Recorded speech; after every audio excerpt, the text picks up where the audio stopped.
This is the 238th episode of CloudFocus Weekly for the first week of March 2018. Oh, no, 2016. Sorry. It's been so long. This episode is titled Spring Back into Action or Spring Back to Action. One of those two will show up. CloudFocus Weekly is brought to you by Clone This User. Clone an existing Salesforce user with a click of a button by the desktop or Salesforce One Mobile. Available for free on the App Exchange or clonethisuser.com. I'm your host, Jason Atwood, if you had forgotten all about us. And joining me for the first time in, that's not even true, first time in many months, co-host, Justin Edelstein. You know what's funny? I was just watching Rocky IV. It was on last night. Ivan Drago.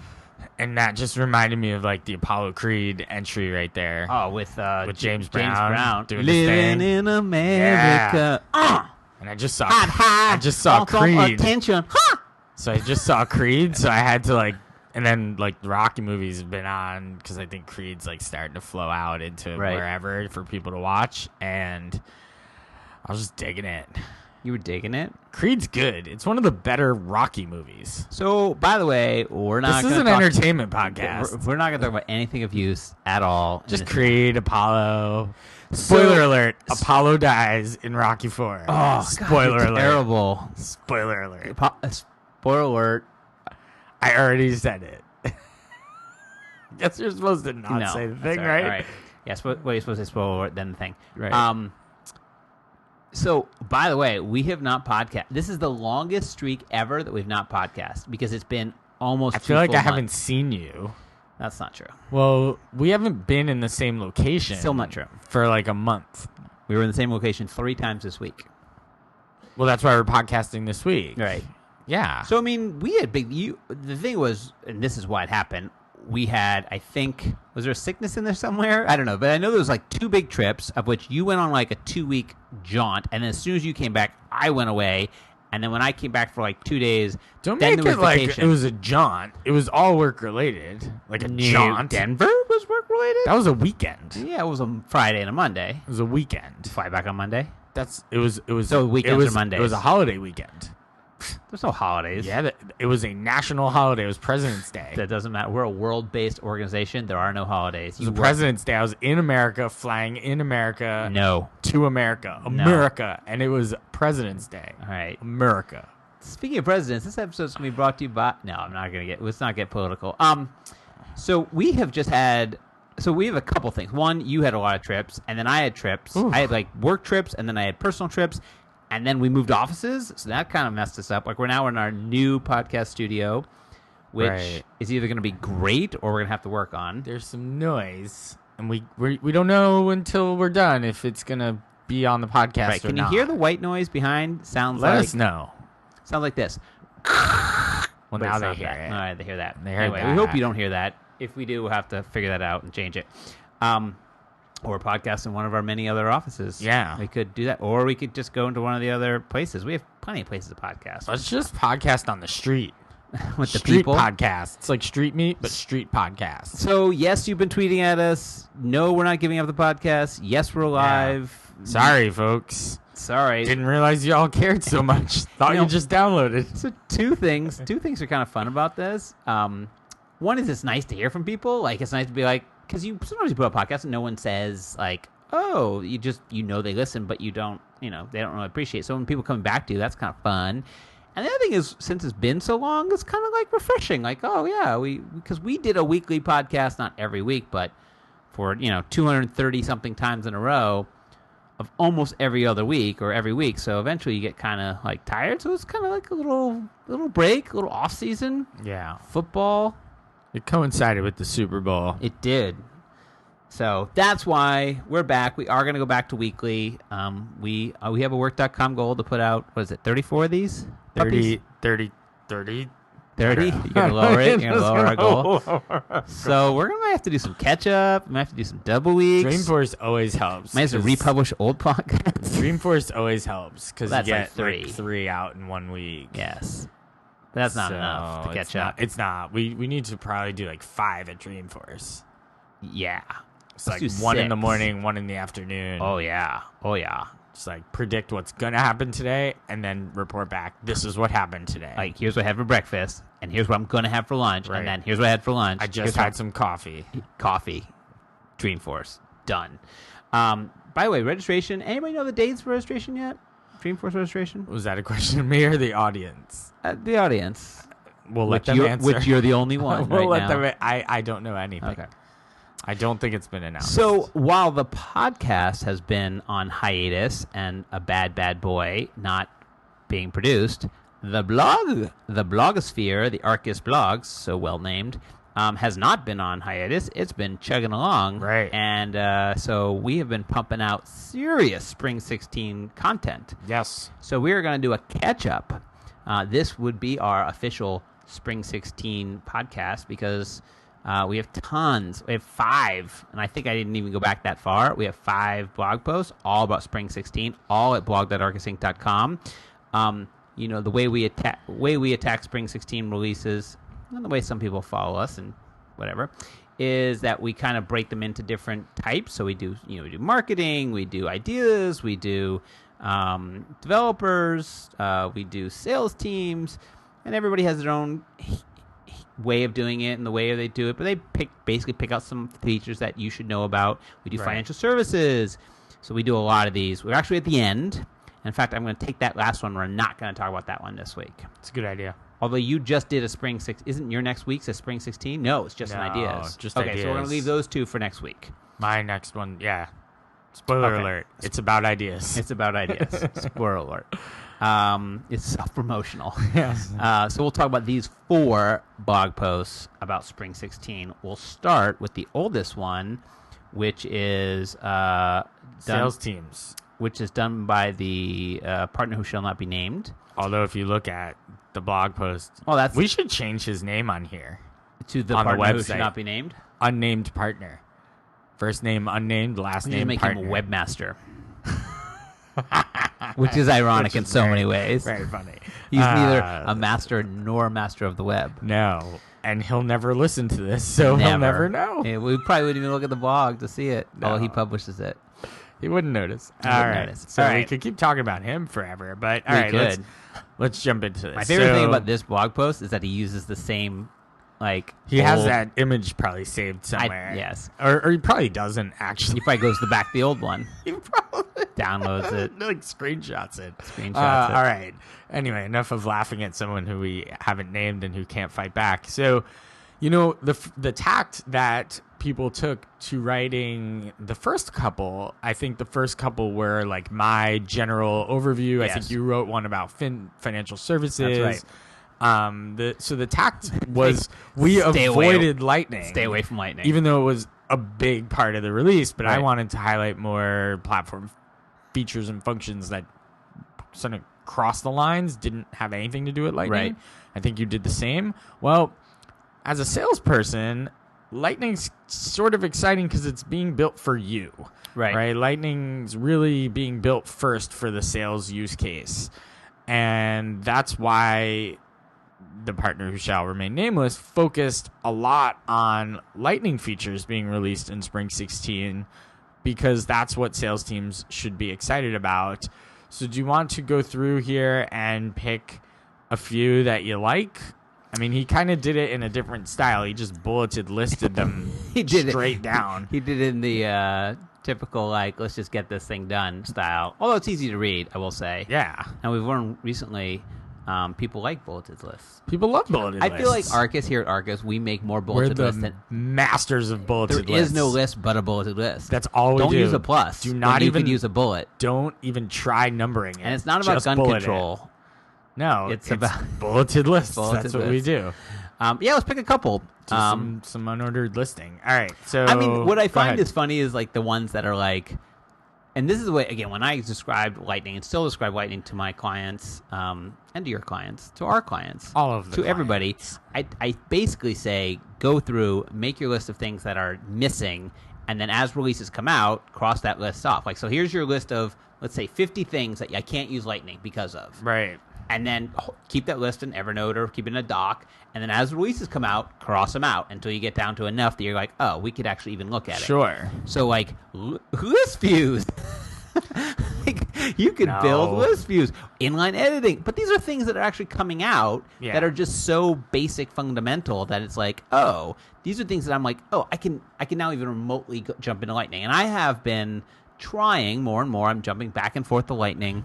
So I'm trying you. I'm trying to experiment. I'm Good trying for to get you, in man. there. You really should be. So I'll pick one here that's actually was one that one of our clients was experimenting with Lightning and wanted to use Lightning because it looks a lot nicer, but ran into an issue where their security model was such that they relied very heavily on opportunity teams or sales teams. Right. And you couldn't use them in Lightning. Of course not. Why would you need those? But now in Spring 16, you can actually use opportunity teams. They're available and they show up as a related list, and you can actually go ahead and add members. You have to set them up on the classic side because they're not in the setup yet on the Lightning side, which is whatever, fine. Your admin will figure that out. But the fact that opportunity teams, which are very useful because they allow you to do a lot of ad hoc sharing of opportunities and collaboration, are now available in the Lightning experience. I mean, here's a huge one. Campaigns, big time. I mean, like, you can use campaigns. I'm actually looking at one of our campaigns. You know, again, it's like some of the stuff is, there's some things that are just new. There's some of the things that are just changed. But like, even when I look at campaigns in Lightning, the way they even represent campaigns and campaign members is kind of weird. It's like you don't just see them listed. You have to kind of click in. How about the inline editing capabilities that are now available? That's what I said. I said list views and inline editing. That's two things that are Got it. how could you not? Data.com's now availability. Right-clicking. I like he puts right-clicking. Right-clicking. You can now right-click. He's a clicker. Tons of stuff that, again, Opportunity calendar? These are, to me, just all things that are just sort of getting feature parity. And I know that's where they're throwing a lot of like new stuff into it. And next week, we have to talk about the new pricing scheme. We have to talk about, there's lots of stuff that Salesforce has done. They bought, I think, 3 companies since we've been away, maybe 2. There's been tons of news in the Salesforce world, including Salesforce involved in politics again. Data science. Like this was one stuff that we're going to machine learning. We're going to come back to once we're done with Spring. Brain cloud.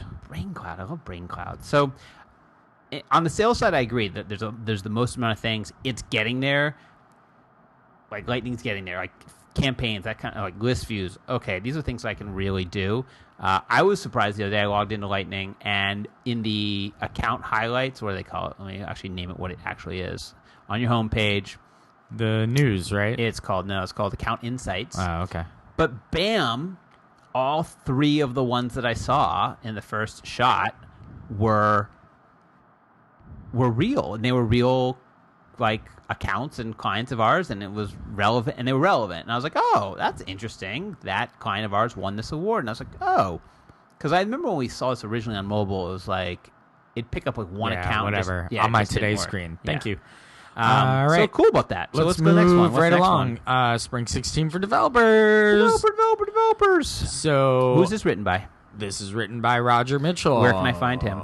You can find him at Roger Mitchell. Warning. He's a pretty prolific tweeter. Yes. So, like, don't follow. Like, there are people we have at Arkus who have tweet once in a while. There's some that barely tweet. There's some that tweet quotes. And there's some that tweet just Salesforce stuff. Roger's all over the... Then there's stream of conscience. Then there's what's on Roger's mind. So, I find a lot of his stuff very amusing. Yes. So, I also think he's a good follow for like the Ask Force type of stuff. He's really into that. So anyway, he wrote this really nice blog post about Spring 16 for developers. So I'll pick one of these. Run script after Sandbox Creation. This is awesome. So when was the last time you created a new sandbox? Days ago. Okay. Were you presented with the option to which Apex class would you like to run? No. And you weren't on a Spring 16 org, I guess. So you are presented with a screen that says, would you like to run an Apex class? Which one? And basically what this allows you to do is to write a class that can populate data in the cool. org to replicate real scenarios. So you can write the class once and modify it however often you want to modify it or whatever. But you can, when you create the sandbox, you can then have data in the sandbox to develop against. That could be real data, could be fake data, but as long as it could also do anything. It could set up new data models if you want, I assume. I mean, I guess I think it's more used to really create test records in the system to mimic real life scenarios that you'd be developing against. Okay. That's my take on the actual functionality of this thing. All right. That's cool. I like that. Well, I've never used it, but that'd be very cool. I could see it to be like setup stuff. Like there's stuff that's in Sandbox that gets... I wonder how much of that you control, but there are certain things that happen in Sandbox, with the emailing and users, and there's features, there's things that are turned off in Sandboxes. I could see you having something that would basically enable or disable things as you turn on your Sandbox. Like, I want to make sure that all this stuff is turned off or all this stuff is turned on, and kind of just does it for you. That could be kind of cool. I mean, mine was, and this is riches. I don't know how this is. Roger describes this as more MOARRR sandboxes.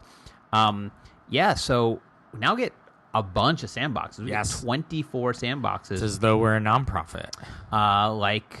So the other day I went in and had tons of sandboxes, which is cool. I like that. I like that with Well, one doesn't work for very process-oriented heavy users that want to set up a real, dev, QA, UAT, like a real or environmental even if you just want to go chain. do something like the other day, I'll admit. So this is like where you don't do what I do what I say. I'm going to slap your wrist in a moment. I wanted to build something. We have an older sandbox. There's lots of moving parts in it. I wasn't even really sure where it was. So I just did the stuff in production, which I know is not good. But I did it because I can. And I told you not to, but you did it anyway. I did it anyway. But this would have been, like, if we had those more sandboxes at this point, I would have done that because I could have thrown it into my own playground and just done it. Well, now you do. You got like 22. Too late. It's already done. 22 available. 20. It's already done in production, which is very cool. All right, want to move right along? Yeah, we can move along. Nothing more. So, yeah, if you want to read this one, it's Spring 16 for Developers by Roger Mitchell. All right, go ahead. Next up, I didn't know what the next one is. Spring 16 for Service by Ashley Leifberg. Yes. You can find her at Leifer Ashley. Find her at Leifer Ashley. Leifer Ashley. Yes. As it would be spelled. Ashley. So this is the one for Service. Yep. Lots of stuff in services now. She only highlighted 3, so I guess we could each pick one. I guess. I'll go with console. Why not? Okay, go for it. So they've optimized the service console. You can, as an admin, limit the number of tabs and subtabs open during a session just to kind of force the team to work in a more usable fashion. You don't want like 100 tabs and subtabs open all over the place in the console. Console's great. It's like a great way to maneuver around. You can pin things to the right-hand nav. You can pin things to the top and the bottom and show related lists and show data from related lists. Really great. But once you start to go overboard and have like 28 cases open in your console, things are going to start to slow down and bog down, and you're going to be scrolling through things, and no good. So Salesforce recommends setting the limit to no more than 20 primary tabs and 10 subtabs. So you can definitely, go ahead and set those limits now as an improvement to the console for Service. I guess I'll pick work orders, which are now generally available. I don't know anything about these. I just know it sounds very cool. It sounds like one of those things that feels like something that Salesforce used to do, which is build little custom objects that did certain functionality, but then like solutions, like assets, like work orders is more like to me, it's like a field service use case, right? So but why is this not just something left to people to build to build as a custom object? Because they built it in themselves and related it to a whole bunch of other because you can't stuff. relate you can't do many relations. Well, they did it to accounts, assets, cases, contacts, entitlements, service contracts. But that's the answer. The answer is, why didn't they do this as a custom? Why didn't they just say, hey, if you want to do this as a custom object? The reason is because you can't do that in a custom object.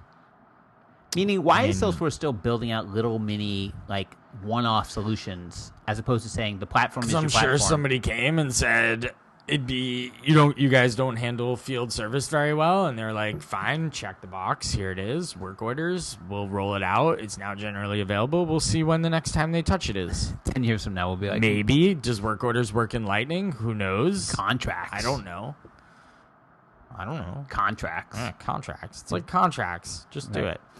Which is funny because the next one in this, or the last one, is about assets, which is something that I feel like they haven't touched forever, but now apparently... No, they have. They just did. Right, they just did.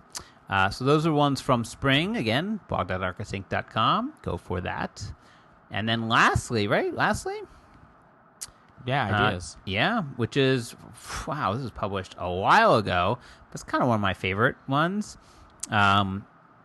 Is when we say ideas delivered in Spring 16. So this is by Peter White. You can get to Peter at SFDC Clicks. So his Twitter is at SFDC Clicks. I will remind him that Salesforce is no longer known as Salesforce.com, so he might have to change it. I don't think he's going to change it. I think once you're known as something, you should Clicks? Just own it. Then you can be San Francisco Clicks. Own it. SFDC Clicks. I like it. I still use SFDC all the time. I'm like, actually, that's not their thing anymore. But anyway... so he's outlined a ton of different lots of ideas. Ones.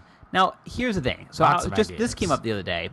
I was in Lightning, and I was just seeing stuff that wasn't working, that was broken, that was like just missing. Ugh. And part of me was like, I could spend the entire day just posting ideas about Lightning. Because in some ways, there's so much that's missing.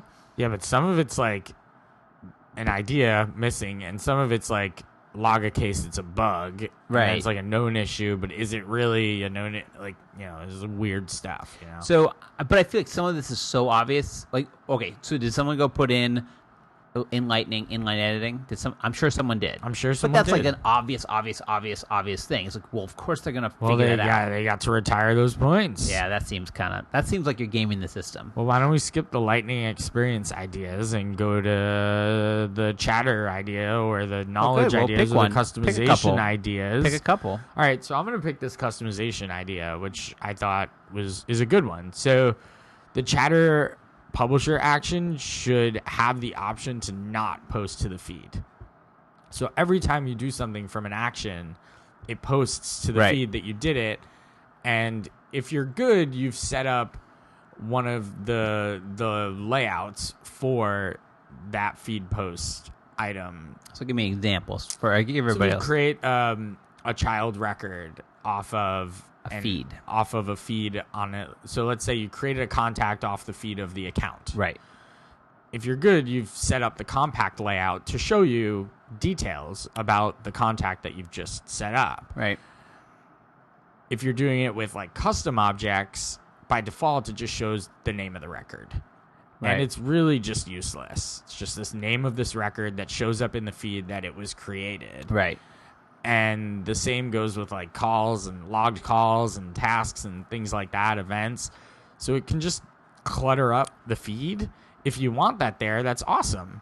If you don't want certain things to get posted to the feed because it was created using an action, great, turn it off. I mean, I think certain things should always show up in the feed. It's great. And especially if you use the compact layouts correctly, people can really see, as opposed to having to dig into the record. Really good for junction objects, the many-to-many objects, so you don't have to like dig in and see what all the relationships are. You can see it right there in the feed. Right. But other times, like, do you really need all the logged calls to show up in the feed? I don't know. Maybe not. I think logged calls would be a good example. I think of more of just... Right, I think your example of creating a contact, like every time someone creates a contact on an account through the feed. Do you really need to see that? Right, because it's weird. Like, why am I seeing all this? It's just cluttered. The feed can become cluttered. So that's something. This one's an interesting one. So how many points did that have? That had 2,200 some odd points. Okay. This one has 19,000 points. And it's something that is one of those things that as long as I've known Salesforce, you weren't able to do. And I train people and I say, you can do this, you can do this, and it can't be seen, which is administrator access to personal report folders. Yeah, that's an awesome one. So in some ways it's cool, although I wish there was a UI for it, not just a sockle. But anyway, so now administrators can find and delete reports, dashboards saved that are in my personal. So if you guys know Salesforce, you guys always do. When you build a report or a dashboard, it defaults to saving it into my personal reports or my personal dashboards, which is great. But that is not seen by anybody. And how many times has someone sent you the link, right, the URL to a report they built and say, hey, take a look at this report. You click on it, you can't get to it. Even as an administrator, you can't get to it. So I always say save into unfiled or save into a folder that I can see, but I can't see that report. Right. So, and you couldn't, but as an administrator, you had no access to it. Like I said it was as private can be. Because not a lot of stuff that's in Salesforce that's truly, truly private. It's still pretty private. Well, but now you can get to it. Well, you can't really get to it. All you can do is delete them. Find and delete, yes. But you can't look at them. Can't move them. Can't edit them. Can't change edit them. Can't look at them. You can delete them. I can delete them.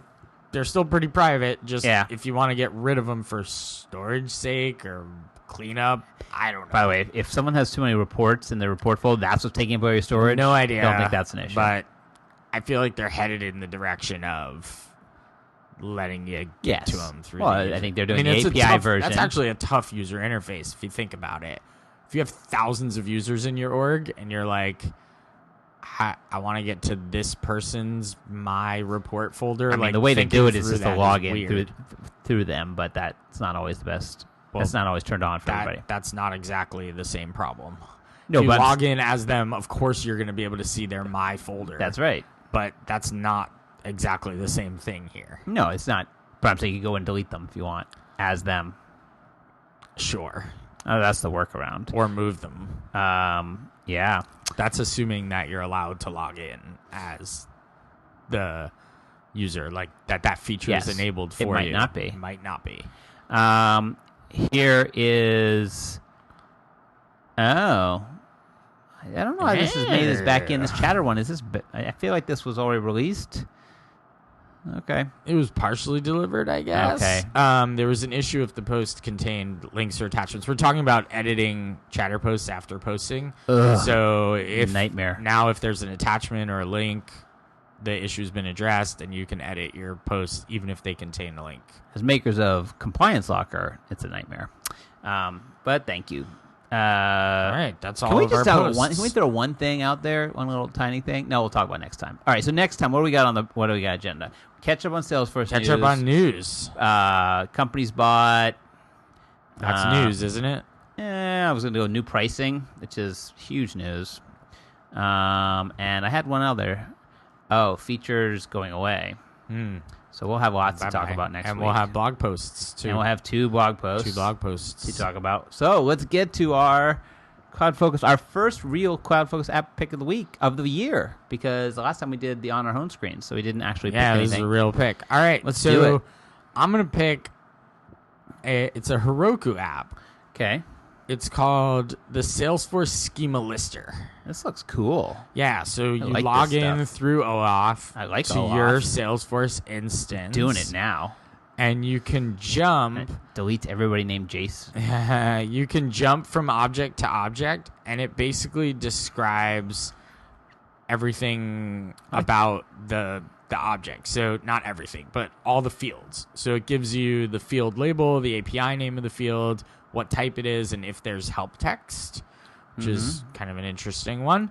And then it allows you to export that to an Excel spreadsheet for documentation purposes. Nice. So kind of like Field Trip? Not like Field Trip. Not like Field Trip? No, Field Trip is something completely different that analyzes the usage of your fields. There used to be a tool called Easy Describe that's the one I was thinking. Installable into your org and not using Heroku and OAuth, but it's been gone off the App Exchange for years. I feel like you could probably find it if you searched for it, but this is a really nice little thing that's kind of part of the Salesforce toolkit that I've already picked other things from. Oof, this is an immediate bookmark. Yeah, so I've done, the switch, right? Quickly disable and orgs validation rules, workflow rules, triggers for data migration. I'm now picking the schema lister. I guess I'll just go ahead and say you click on the Salesforce toolkit and you'll find a whole bunch of stuff. Field creator, package builder, org doctor, org compare, data compare. So I guess I'm picking the entire, I'm focusing on schema lister, but I'm picking the entire Salesforce toolkit here. And we have to give a shout out, at least to the person who built the schema lister, is Ben Edwards at Ben Edwards 44. He's a Salesforce.com technical architect manager at Accenture Tech. Nice. This is a nice little thing. The toolkit, pretty cool. Yeah. All right, I'm going to pick something extremely Salesforce. So Salesforce, it's Salesforce? So I'm going to pick another release. No. So I bought something months and months and months ago, I think back in December. I've been using it every day, and I've really been liking it, and I was just going to kind of, I don't know if people have gone ahead. This is so Salesforce. So this is an Apple thing. If you're not an Apple user, thanks for downloading and listening to up to now. We'll talk to you next week. We'll see you next week. If you've owned the Apple keyboard, Bluetooth keyboard, and Bluetooth mouse. Oh, I do. And they released a new version back almost, I think, in the fall. 3 new things. The new keyboard, the new trackpad, and the new mouse. Yeah. A new Magic Mouse. Big things are they're all built-in batteries. Ooh. So they recharge built-in. USB? And they built lightning and USB. They quick charge, so 5 minutes of charge on the mouse will give you an hour. So if it's going dead, you can just hit it. Can you use it while it's plugged in? No. I knew that was going to be a no. No, the keyboard, yes. The mouse, no. The mouse, it goes on the bottom. It plugs in the bottom. I knew it. But the keyboard is the same keyboard that's in the new MacBook. The new MacBook. So it's that double whatever. It's a tactile thing. It's a better keyboard, and the We've mouse reinvented keys, and it's a better mouse. So I've been using it home. Can you buy me a few of these things? I will not. They're $99 and $70. Compared to the keyboards, $99. I want one now. But it's nice because you don't have to get into the rechargeable battery world. Which we have a stack. We have a thing of 100 rechargeable batteries just lined up. Batteries. Which is fine. Rechargeable batteries are good. So I was saying the things I like about them, the battery lasts much, much, much longer. It's Bluetooth 4. I want one of these. So the old mouse would chew through batteries. Yes, I know. I use it. Yes. My one at work still is an old one, and it just chews. The other one, I can't remember the last time I plugged it in. You plug it in overnight, you got months. You're good. Because it goes to low power mode. And it tells you, hey, you're at 10%. And then it's all right, I'll make it through the day, and then I'll plug it in. Hey, you can go to get coffee and plug it in and come back and it'll work for an hour.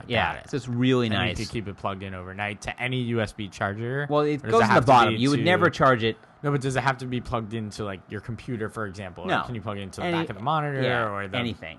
Oh, and that's the other thing that's nice about it. No more pairing. It pairs via the cord. So when you connect it in, you just plug it in, it just pairs up. So no confusion. No numbers, no anything. So I don't know how it works in a multi-environment. I don't know if we had, because we have them here, and sometimes someone takes your keyboard and then you're killing someone else's computer. Right. I don't know if you could easily switch by just going in, plugging in, and then boom, it's on your computer. No one wants to touch my keyboard anyway. No, your keyboard is disgusting. So that's why I'm not getting a new one, because yours is disgusting. No, I want a new one. Come on. No. Come on. No. Come on. No. Do it. Not going to happen. I'm not going to get you one. So anyway, the not so new Apple Bluetooth keyboard mouse. I have not tried the trackpad because I have a trackpad at home. I never use it. Trackpad stinks. I think it's got some of the new functions in it, Whatever. but it's not. It's not cool. Well, it's cool if you like it. Not Some cool. people like it. Don't Some like people it. like it. Some Don't people care. like it. Nah.